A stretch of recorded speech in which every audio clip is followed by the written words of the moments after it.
Bismillahirrahmanirrahim. Assalamualaikum warahmatullahi wabarakatuh. Perkenalkan, saya Fajan Akbar Siregar, NPM 2108260038. Di sini saya akan mempresentasikan mengenai neonatal seizure ataupun kejang pada neonatus. Nah, di sini pada pendahuluannya kejang ini di mana keadaannya ini emergensi pada neonatus, bisa mengancam jiwa ataupun sequel. Pendahuluan yang pertama itu bangkitan kejang pada bayi baru lahir sangat sulit dikenal, lalu manifestasi klinik sangat bervariasi, sulit dibedakan dengan gerakan bayi normal. Lalu angka kejadian 0,7 sampai 2,7% per 1000 kelahiran hidup bayi at term. Lalu angka kejadian 57,5 sampai 132 per 1000 kelahiran hidup bayi preterm. Definisi dari neonatal seizure ini adalah perubahan paroksimal dari fungsi neurologik atau misalnya perilaku, sensorik, motorik, dan fungsi otonom sistem saraf yang terjadi pada bayi berumur sampai dengan 28 hari. Patofisiologinya itu kejang dapat terjadi akibatnya adanya depolarisasi atau penurunan muatan negatif dari keadaan potensial istirahat.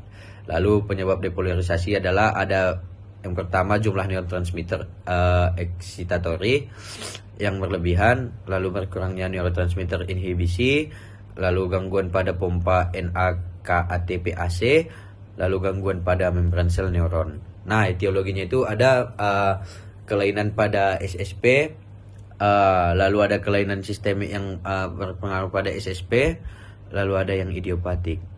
Pada kelainan pada SSP ini yang pertama ada asfiksia, yang dimana hypoxic ischemic encephalopathy, lalu yang kedua ada trauma, pendarahan, yang ketiga infeksi, meningitis, encephalitis, yang keempat kelainan bawaan, malformasi otak. Pada kelainan sistemik yang berpengaruh pada SSP, yang pertama itu gangguan metabolik, lalu kelainan metabolisme, yang ketiga kelainan yang berhubungan dengan obat, yang keempat hiperbilirubinemia, yang kelima infeksi. Yang pada idiopatik dia itu benign familial neonatal, yang kedua itu Devoid David. Nah, hypoxic ischemic encephalopathy ini merupakan kejang pada bayi baru lahir yang terbanyak. Kejang biasanya terjadi dalam 24 jam setelah lahir dan berhubungan dengan keadaan asfiksia pada bayi baru lahir. Ada 3 derajat HIE. Yang pertama itu derajat ringan, sedang, dan berat. Ini tanda-tanda klinis, ada dari stadium ringan, sedang, hingga berat. Nah, bisa dibaca. Lalu hipokalsemia, kadar kalsiumnya itu di bawah 7,5 mg per desiliter ataupun di bawah 1,87 mmol per liter. Kalau hipoglikemia, kadar glukosa darahnya itu di bawah 45 mg per desiliter ataupun di bawah 2,6 mmol per liter. Kalau yang hiponatremia, kadar natriumnya itu di bawah 120 mg per desiliter. Kalau yang hipernatremia, kadar natriumnya itu di atas 150 mg per desiliter. Tipe kejang pada neonatus ada yang pertama yaitu subtle atau tersamar, tidak terlihat. Pergerakan muka, mulut, lidah, menyeringai, menghisap, mengunyah, menelan, menguap. Lalu pergerakan bola mata itu berkedip-kedip, defisiasi bola mata. Lalu ada pergerakan anggota gerak itu mengayuh, berenang, melangkah. Lalu yang kedua itu klonik, itu pada vokal atau multivokal. Yang ketiga tonik, yang keempat mioklonik. Nah, diagnosisnya perlu kita, yang pertama anamnesis, kita tanyakan riwayat kehamilan dan persalinannya. Lalu yang kedua itu kita tanyakan riwayat kejang pada keluarga. Lalu kita tanyakan obat-obatan yang diminum ibu. Lalu kita tanyakan juga riwayat infeksi, antenatal, dan intrapartum.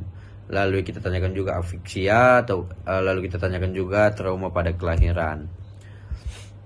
Lalu kita setelah itu kita melakukan pemeriksaan fisik, yang dimana ada tanda vital, tanda kesadaran, lingkar kepala, UUB, pemeriksaan fisik lengkap, pemeriksaan syaraf kranial, lalu refleks primitif, lalu pemeriksaan tonus otot, kekuatan otot.